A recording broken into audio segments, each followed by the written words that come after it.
Ladies and gentlemen, good evening and welcome to another episode of Trudge Report. This is a recovery-based podcast, but don't worry, if you're not sober or not ready to be sober or would like to talk about all kinds of inappropriate things, we have Corey for that. We also talk about sports, trending topics, and a good bit of nonsense. My name is Sean, and I am your host, and I'm joined by my good friends and fellow trudgers. Please remember to listen on Apple, Spotify, or wherever you get your podcasts. Our videos will still be posted each week, so you can watch episodes on YouTube and Facebook. But as always, please be sure to download on your listening platforms. Remember to like and subscribe on all social media outlets with the handle @TrudgeReportPod. We are brought to you by the wonderful, talented, wise, and seduceful Stella Mix Podcast Management and Miss Janine Stella. That's all. I kind of botched that ending there, just a little bit, but is she's seduceful a word? I don't know. You read my mind, Greg. Is seduceful? that? I think. Listen, Bill, add it to your list of word banks. Merriam-Webster, that bad boy for me. Let me know. I think everybody knew exactly what I was talking about.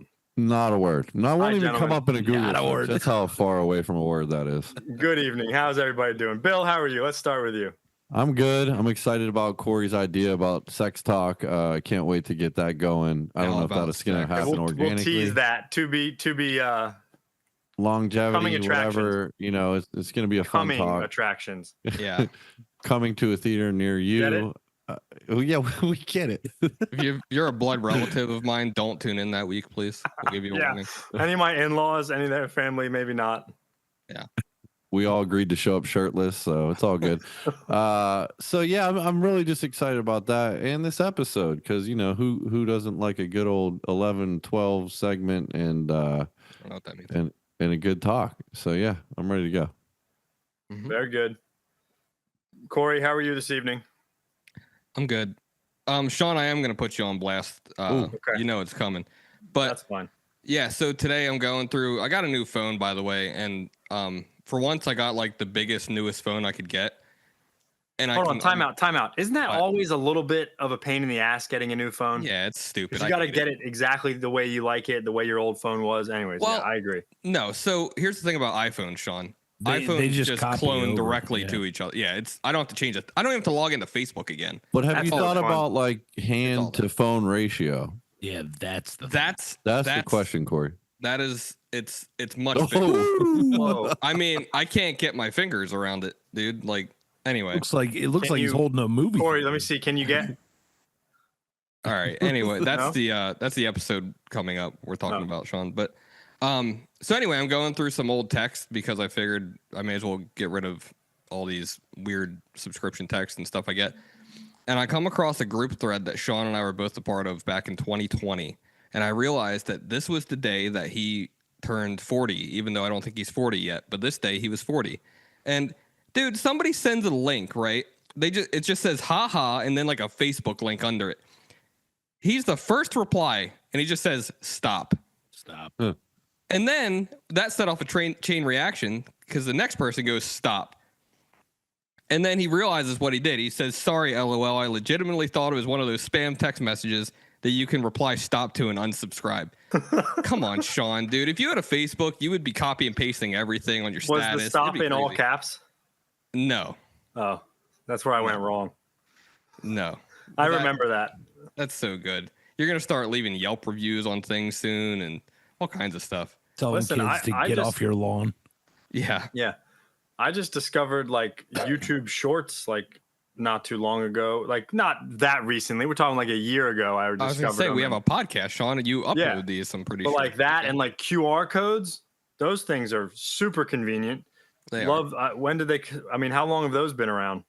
You have gotten very technologically advanced in the last year, especially with your emoji game is getting stronger. However, I will say, a lot of times you send a smiley face with the like blushing, and I'm like, okay, so he's either flirting with me or he actually likes what I sent. So it's just the ones that pop up right under there too, you know. I can't get the eggplant to be one of the common ones. I'd like to send that more often. You just gotta fire it in. Oh, it's a repetitive kind of thing. Yeah. So the more eggplant you use, the closer it is to the top. Okay. Yeah. So if I just fire off like 13 eggplants to my wife right now, it should start to. Yeah. Okay. Might be interesting if she walks in the bedroom. I mean, she should accept the Sean, turn your eggplants, camera off, dude. What are you doing? That'll make for good content. And there's our intimacy episode. That's coming. Yeah, We're that's gearing all up we got. for it. That's all we got. Greg, how are you doing? I'm well, gentlemen. Good to see you as always. Had an action-packed weekend. Kicked off with summer concert season. Dave Matthews Band on Friday night. It was awesome. It was chilly. It was rainy for half of it, but it was a great time.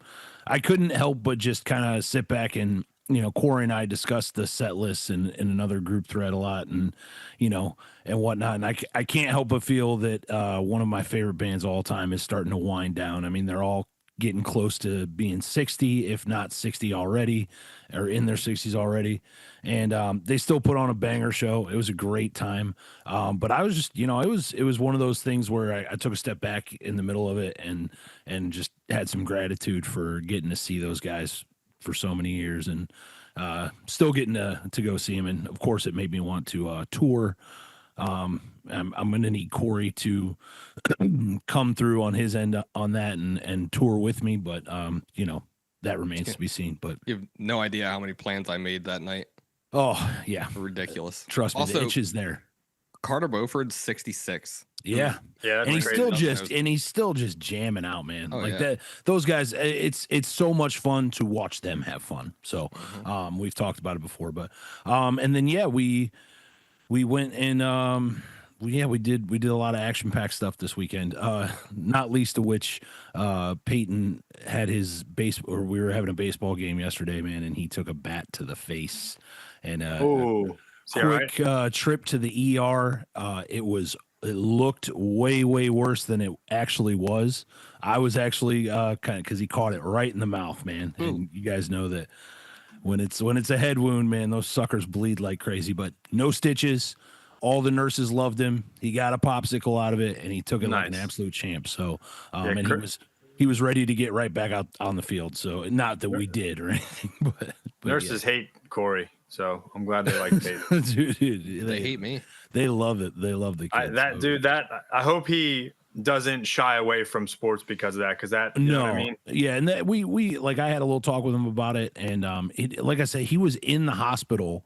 This kid, man, it just goes to show you how awesome kids are. But we're in the hospital, and once he kind of calms down and realizes it's all going to be okay, he says to his mom, he goes, "Mom, even if I can't play, can we if we get out of here in time, can we go back so I can watch the rest of the team play?" That's cool. The rest of the game. So yeah, he's ready to rock and roll, man. That's cool. We're throwing the ball around today, actually. So, but big ups to him for handling it like a champ, and thankfully it wasn't as worse, or it could have been way worse. Thank God it wasn't.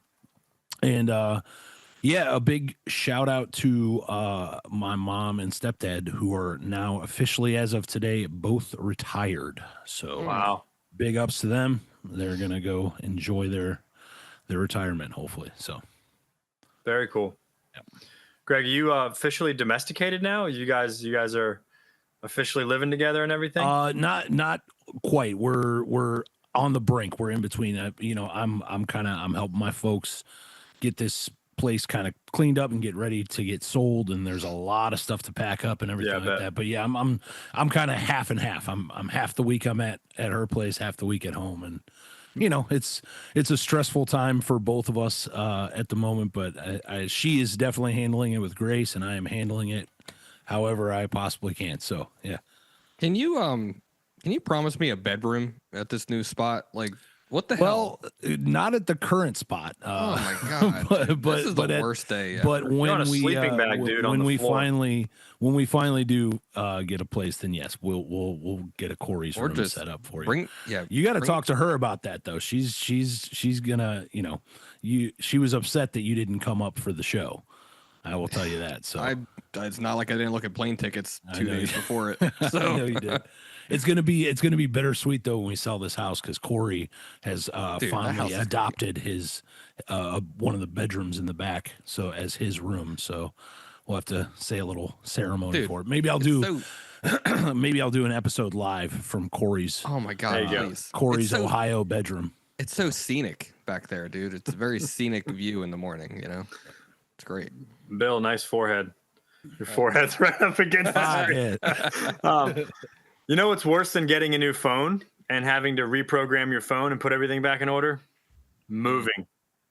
Yeah, moving does kind of suck. Like, it's exciting, like especially if you're like moving into a bigger place and new beginnings and all that jazz, but it stinks having all like packing everything, moving everything, unpacking everything. Right. And like I've basically lived, pretty ever since I came to Florida, got sober and everything like that. I've learned how to live like well within my means and don't like have a lot of material stuff, or try not to have a ton of material stuff, whatever. But yeah, consolidating stuff down, getting rid of stuff, selling it, just pitching it, donating it, whatever is always a chore for sure. Yeah. I'll take your posters. No, I'll keep those. That he didn't tip for. God. Old episode. That's a throwback. If you're an avid listener, you'll know what we're talking about there. If not, then go back and listen. Gentlemen, we're doing good here. We got a lot of exciting things, guys. School is over here in Martin County.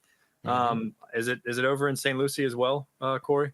Well, my daughter goes to Martin County, so. Oh, that's right. I forgot. Well, school's over. Summer camp starts tomorrow. Exciting times and just in general, summer camp and summertime. And I remember how jazzed up I used to get for the summer and stuff like that. So, do the girls go all summer long? Yeah, they're in camp. They're, it's like it ends like the last week of July, like the very last week of July, it's over. And then there's like a week or two off until school starts again. But are your kids doing anything, Corey? They're her ballet school is doing like a 1 week camp that I think she wants to do, but it's and Noah's gonna tag along and hit on all the chicks, huh? I don't. Maybe like literally physically hit. Like, I'm gonna get called. I'm not really sure. Oh, there he is. Okay, I thought Bill had a helmet on for a second there. Thought he was portaling to space or something. Yeah, my kids, it's camp. It's like all day for them. It's basically the after school care program that we have. They do it for summer, but it's only at like select schools around here. And all the instructors, like 3 or 4 of her instructors are going. A bunch of her friends from school are going. Tommy's kid is going. And they really do it. They take them on field trips. I mean, it's a really awesome program and stuff. Wow. So yeah, it's a little pricey. A little expensive. Yeah, it's not too bad. It's definitely cheaper than any other other camps that, like Sophia wants to do a golf camp at the end of July, which we're going to get her for her birthday. My dad's going to pay half of it, but it's for 1 week and it's for 3 hours a day, each of those 5 days. And it's triple the price of 1 week for a full day at her current camp. But so it's not too bad. And they love it. And especially with, my wife being, 2/3, 3/4 of the way there with the baby, she'll need some time just to relax by herself. And, I got to work and stuff. So it's exciting times. We got the in-laws coming in from PA this weekend, actually on Saturday. So they'll be here for the entire month of June, or my mother-in-law will be here for the entire month, which is phenomenal. Shout out to Lynn. She's superwoman. I got really, all kidding aside, I got super fortunate with my in-laws. I love spending time with them and her family. So they're coming down. Aunt and uncles are coming down, stuff like that. So it's fun. So, guys, I want to take a trip back in time, if you will. Enter my time machine. We want to talk tonight a little bit about recovery, like online recovery and social media in recovery, and kind of just social media and kind of AI and kind of everything all rolled up into one. But I want to start this conversation by going back in time to March of 2020, when the world got turned upside down, to quote my good friend Will Smith. Guy sucks. Jury's out on that. It hasn't been a good couple years for him, let's say that. But put out some great movies, though. Let's say that. He's a bad rapper. But anyways, terrible rapper, dude. Terrible rapper. I digress. That's not what this conversation is about. I want to go back to when COVID hit and kind of everything. The world just kind of got flipped upside down. And specifically, I want to start this conversation. What were you guys doing? Let's start with Bill. Bill, what were you doing in March of 2020 when COVID hit? And how did those next few months, those first few months of COVID, when everything except for kind of Florida was shutting down. What was life like? What were you doing? Take us back to that time in your life. Yeah, Florida did shut down for a little bit. Everything shut down. So I think the major thing for me, I was going through trying to see my daughter. So I think that made things extremely difficult on that level. Yeah. And even more, I had to travel a lot, over 8 hours to see her back and forth, 8 hours each way. And, I tried to make that trip as often as possible, but then, COVID came, and then it was this whole, judging fear versus transmitting things to my daughter, from out of state and this and that.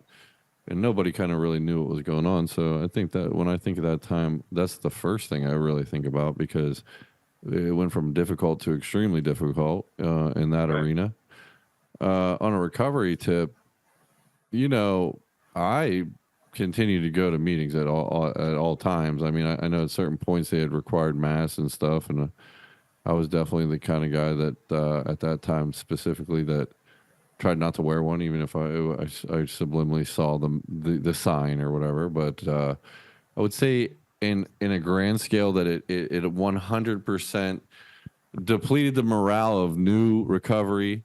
And it depleted the morale of intermediate recovery. It really did a number on everybody, because, when you're facing the disease of addiction, the number one thing, in my opinion, my disease wants me to do is to isolate myself, to get me alone and tell me, the world's not okay, and come into a safe, warm hug with me, old pal, and what better excuse was it there than COVID? Right.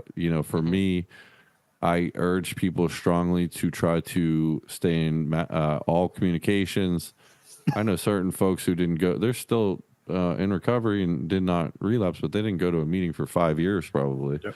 And I did a lot of the online meetings, and I actually found them interesting, because I'd go to like New York, California.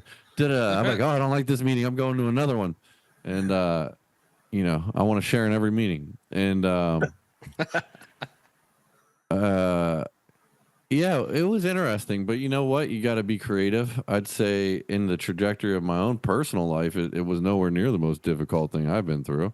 So I was kind of just, it's like, this is kind of, some people, it's all subjective to what the user's been through. So yeah, I think the main point though is that it made it very easy for, let's say, someone going from a rehab to a recovery meeting, they're no longer going.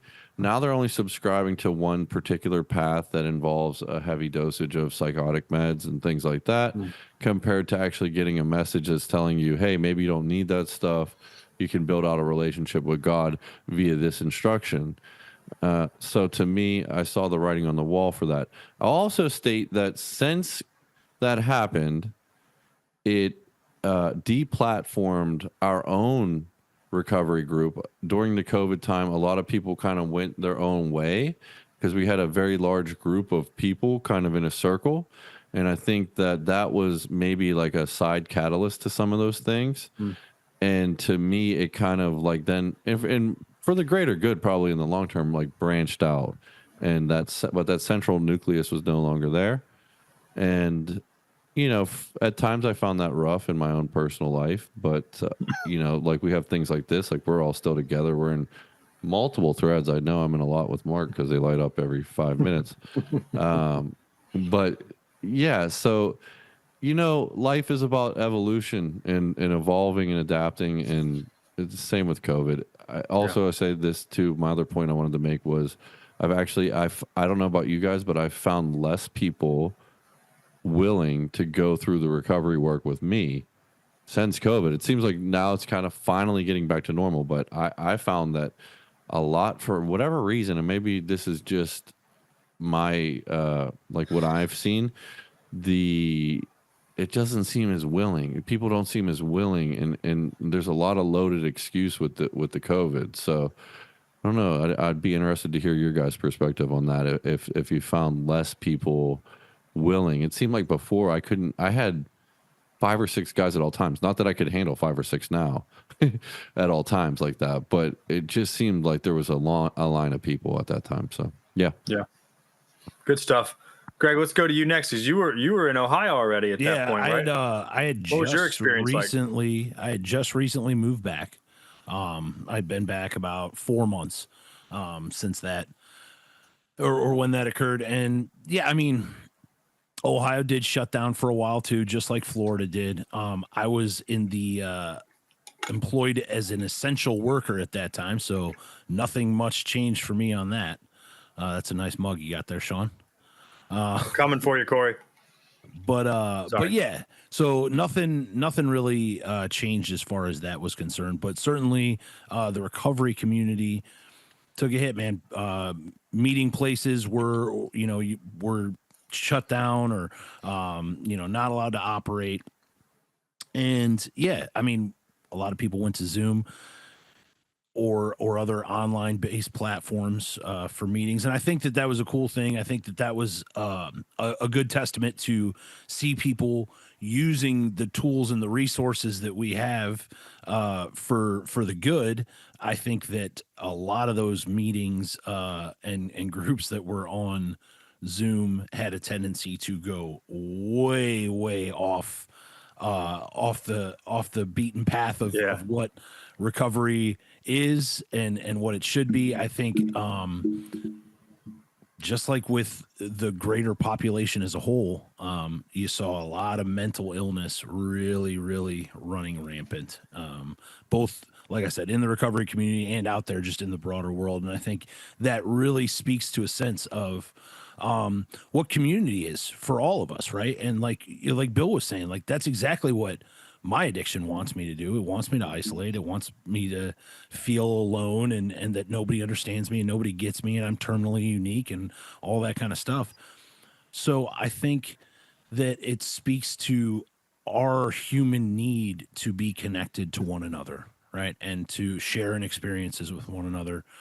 And certainly that's what we do in recovery, right? And, our common experience, our common struggle, and our common solution are all parts of that.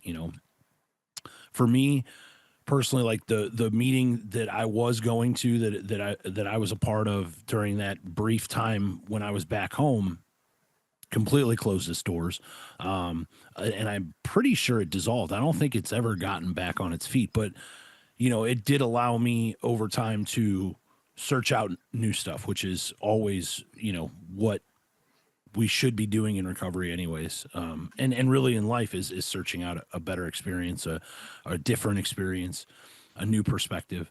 So that's allowed me to do that. But yeah, as far as during COVID and what that did, I think that it really, it's a double-edged sword to it, right? It brought out a lot of kooks, if you will, out of the woodshed, but also at the same time, like it helped bring a lot of people together, sometimes through a longer path and a longer means to do so. But I think it did. And like Bill was saying, I do really believe it's finally leveling out. But it was kind of funny. Like I think of when Corey and I would go on these trips with a couple other guys, and we go to, once the world finally did start opening back up again, you go to shows and stuff like that. And we travel across country, and specifically when we were out in Seattle, and we'd have like random people come up and, we'd enter into conversations and whatnot. And they'd be like, well, what was it like for you guys when you were locked down and couldn't leave your homes? And it was like, man, like I was blessed, I guess, not to be in that experience. Like I didn't. It wasn't like Nazi Germany here in Ohio. Right. So thank God for that. Because again, we do need each other, and we need that human connection with one another. So yeah, good stuff. Corey, I see the wheels turning over there. Talk to me, bud. I don't remember anything before like 2022, dude. Corey neglected to tell us that he was getting high in 2020. Someone's gonna he figured he could get away with it. it's just cough medicine, dude. It's no big deal. One day somebody's gonna believe you. I'm gonna Just get a triple text. C's. It's fine. Yeah. Ooh, triple C. Well, of course. March 2020. Here's the deal. The first memory that pops up has nothing to do with recovery. Me and Kyle sitting on my couch, just bought WrestleMania 36 tickets. Oh my God. And then like seemingly like 3 days later, they cancel it. It was wild. I was so pissed. But we did get WrestleMania 37 the next year. But yeah, I don't know. I mean, I too was an essential worker, by the way, Greg, which was news to me. They hand you your little piece of paper that says you're important. Oh, I haven't been important all this time, and now all of a sudden I'm essential. Great. Right. What were you doing at the time? I was at Advantage. I was bookkeeping. Oh. Like pretty much a doormat here, and you're telling me I'm essential? Cool. God's sakes. But yeah, I don't know. But yeah, I mean our groups all went online, and I mean you guys actually summed it up really well. And Bill, I can totally see you logging into like 5 different meetings just to share and then hang up. That'd be awesome. Next one. No, but our groups went to online, which was cool because Greg, I think you tuned into at least one of those. Yeah. I was going to say that it did bring us all together a lot of times. Yeah. Danny P, Mark, all those people. Yeah. Yep. Are you talking, Bill? He's muted. We had a meeting going. Thanks, Corey. We had a meeting though, that was like 8 of us or something. Yep. I think that was maybe a month or 2. Yeah. And actually there was like a couple of those that were pretty packed. Like it was like several pages deep of people. Yeah. I'll tell you what though, it's weird as hell when you're sharing to a screen. Like there's no reaction from people or whatever to what you're saying. So it's literally like talking to a wall kind of because everybody's muted or whatever. But and that was all okay. And I don't know. I mean, you guys summed it up. I don't know much to say. I will say this though, to add on to what you guys were saying about like our disease isolating us and stuff, because I have and it's my judgmental mentality. You're not judgmental, Corey. Dude, I can't stand when somebody that is perfectly willing or not willing, when somebody is perfectly like bodily able and has no like issues health wise and stuff is like, oh, I've been doing online meetings and stuff. It's like, listen, your disease wants you at home alone behind a screen with your camera off. You're not connecting with anybody. I mean, you Greg, you and Bill said it perfectly too. And it never fails that person drinks again because they're not willing. They're not willing to go out and get it. Now totally different if like you have health issues and stuff like that. Like, but even if COVID never existed, like online meetings and groups were always a thing. They became very prominent post 2020. There's probably more of them now because many, like we said, like many didn't even go back to in person.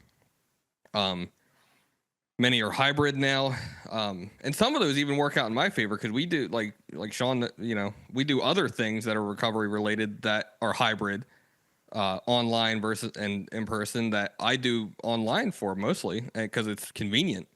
So there were some benefits to that kind of stuff, but yeah, man, if you're like a newcomer and you're struggling, like get your ass off the computer and get to like a recovery group where you're gonna meet people that can help you.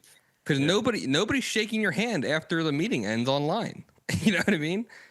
So, hey, same to be said if you're a guy that's been around for a while and just dry as could be, and yeah, get exactly. the hell off the computer and get back out into the meetings and I think that's shake some hands and meet some people, man.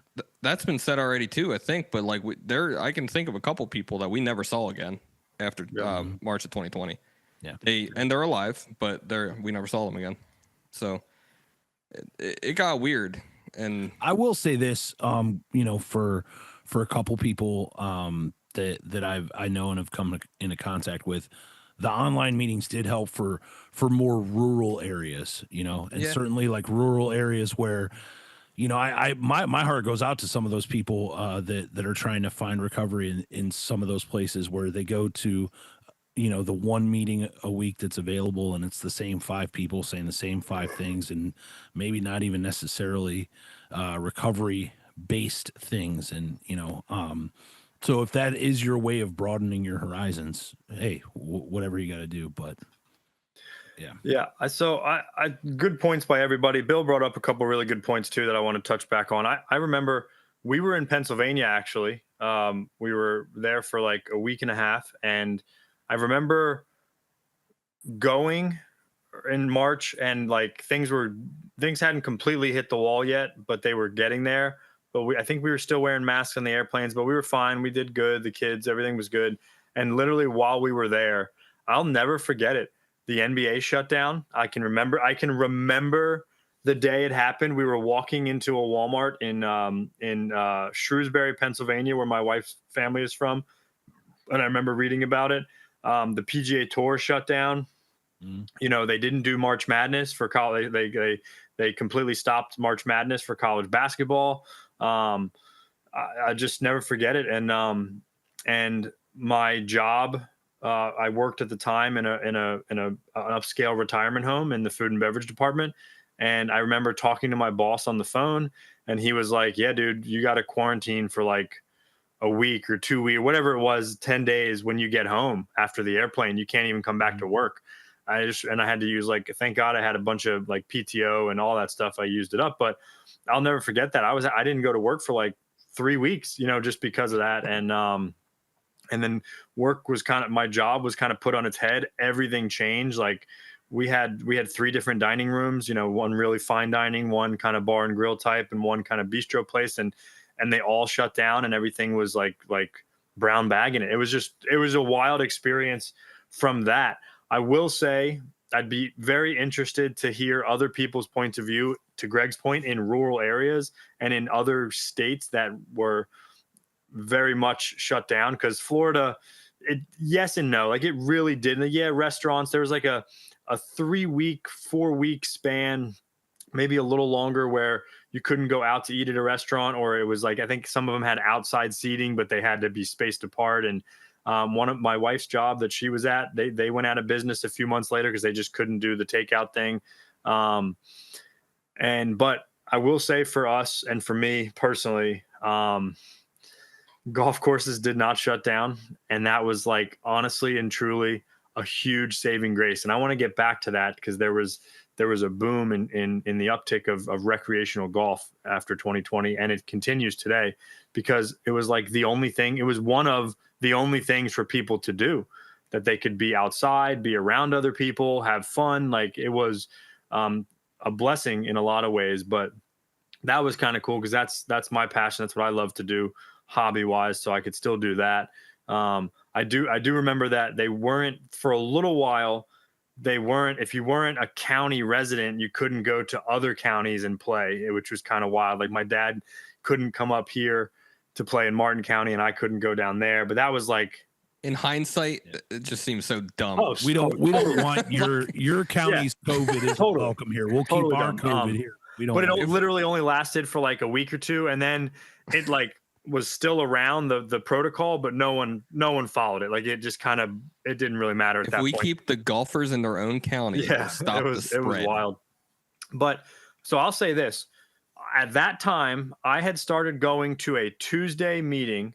I wasn't a member of Monday Night anymore. I hadn't been since 2008, late 2018, of our group, our Monday Night group that we were all a part of.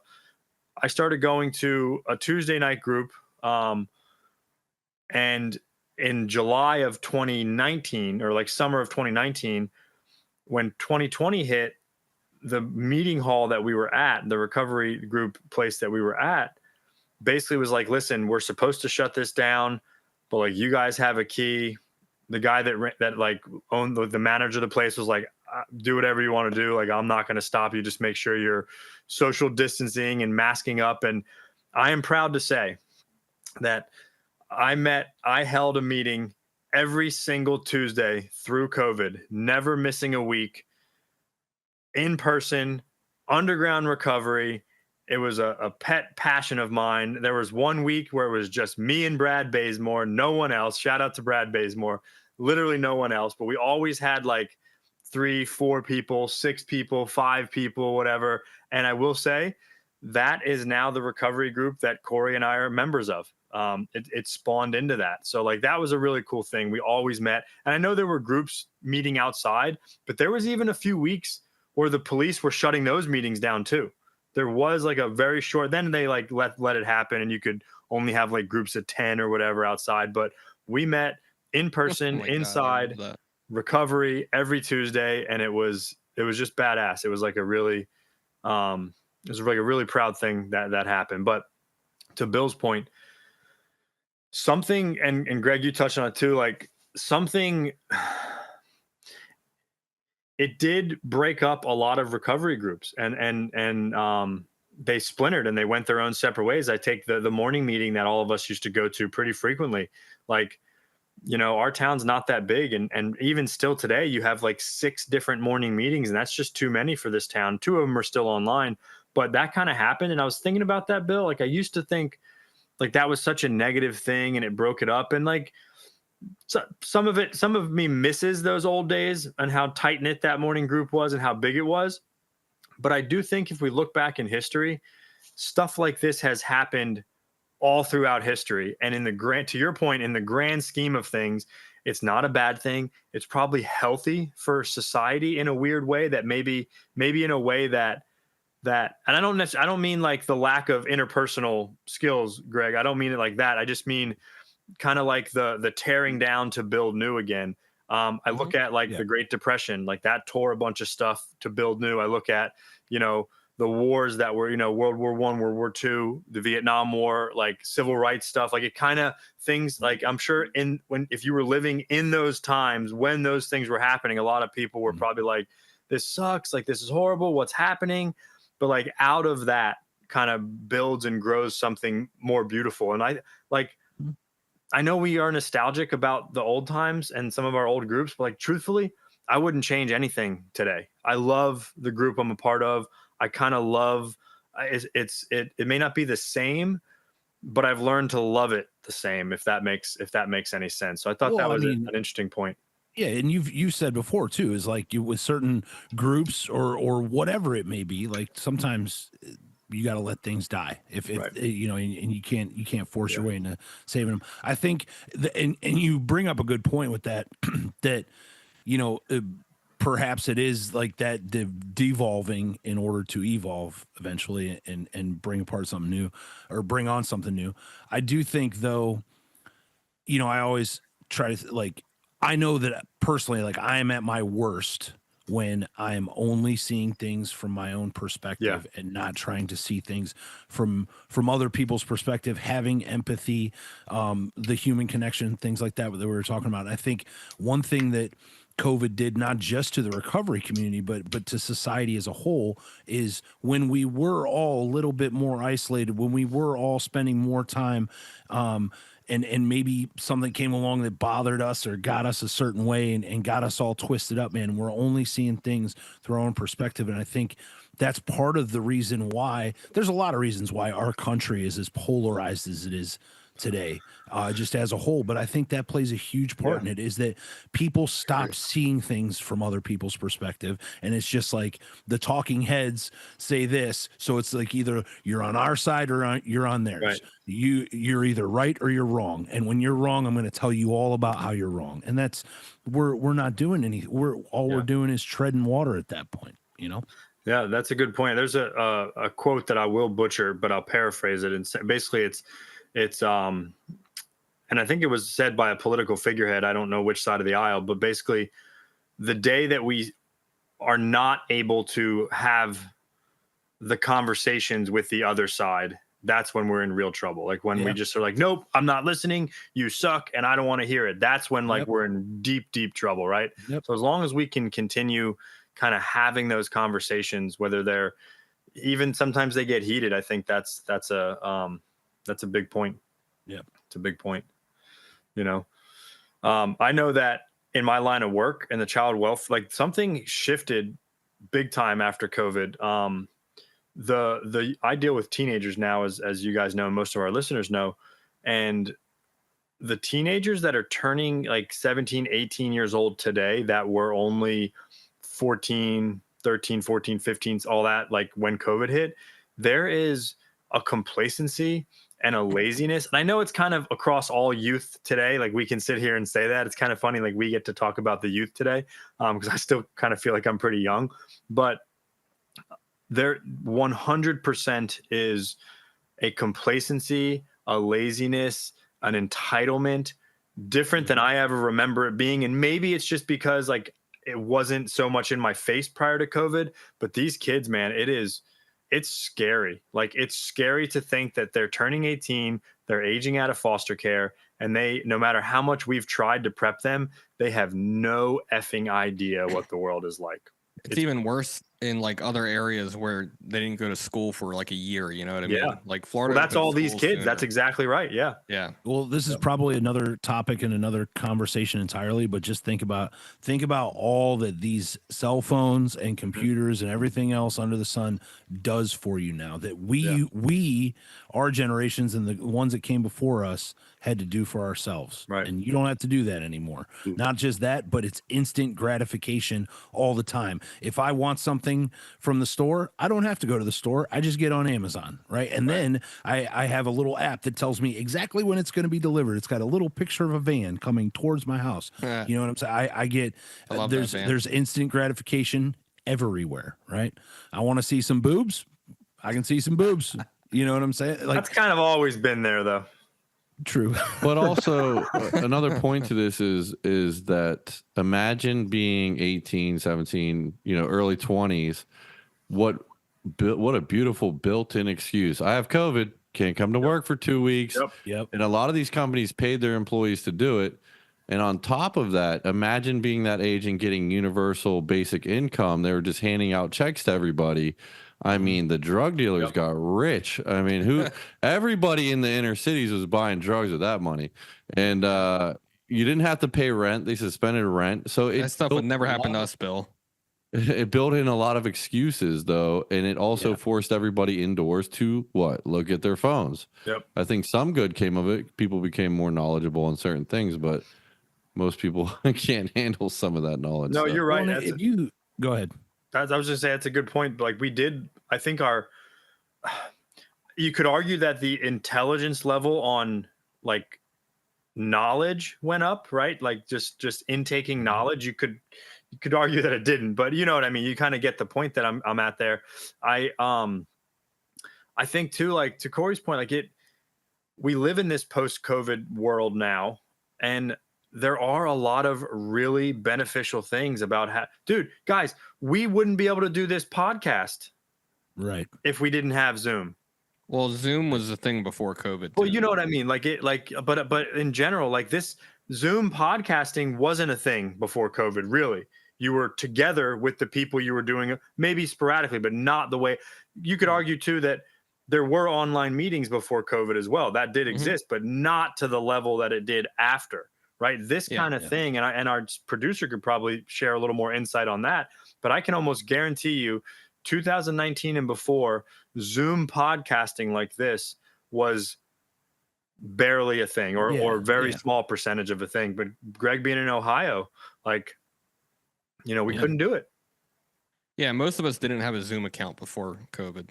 I never heard of it. Now everybody has one. So. I never heard of it until COVID. Oh, really?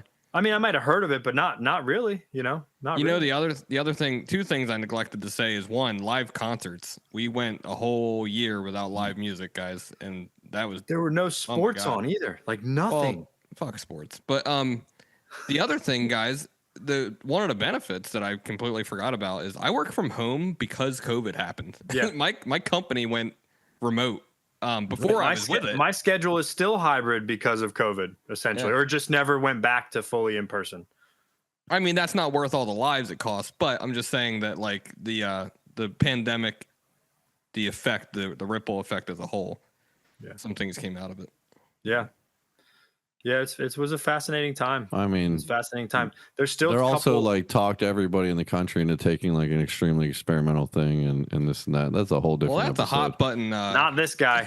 Well, they're revising a lot of these numbers. They're redacting a lot of these. Also, these suggestions to take it and the revisions of the causes of a lot of these deaths. So, was it a social experiment to see who would comply, or was that tied in there somewhere? Or good topic. That's a great topic for our political spinoff. podcast. I mean, it doesn't have to even get political. I mean, it can be just based off of facts. Like I do want to do that vaccines idea one of these days coming up soon, guys, and that's a great discussion for that topic. I'm gonna be sick that week from a vaccine I took. So, anyway, you don't even need a written excuse anymore either. You just say you're sick, right. and everybody will take your. Oh, and telehealth doctor, I did that recently too. There are there are good things. Don't get me wrong. There are very good things. Well, Uber Eats, dude. I mean, they've got a plethora of options these days. Because dude. Yes, not only that, Bill. Oh my God, you just reminded me.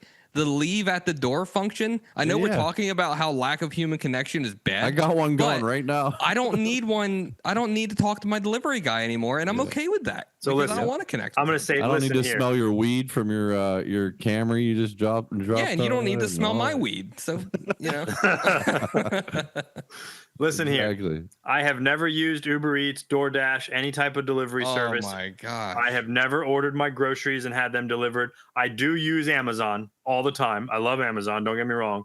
I do not. I refuse. Tech I don't is even like go. An 85-year-old woman, like the equivalent. Like he's like 20 years. I don't even go. I don't even have my pizza get delivered by normal delivery service. I go carry out all the time. Also, people, for the record, I'm sure I can tell this story, but Sean, once he contracted COVID, was extremely sick and had us all extremely worried to the point I was going to go to his house. I was about to jump on a plane, dude. And he's like, Bill called me. He's like, dude, I'm really worried about Sean, man. I think he's got to go to the hospital. I'm all about that topic too, but let's save it for after he talks about not taking the COVID vaccine. I mean, I'm good with that part of it. I'm just like, go to the hospital, bro. Come on, man. I did wait. I waited too long to go to the hospital. Yes. So, Sean, I have a question. Weird question to ask right now. It's all right. Is this what we were supposed to be talking about?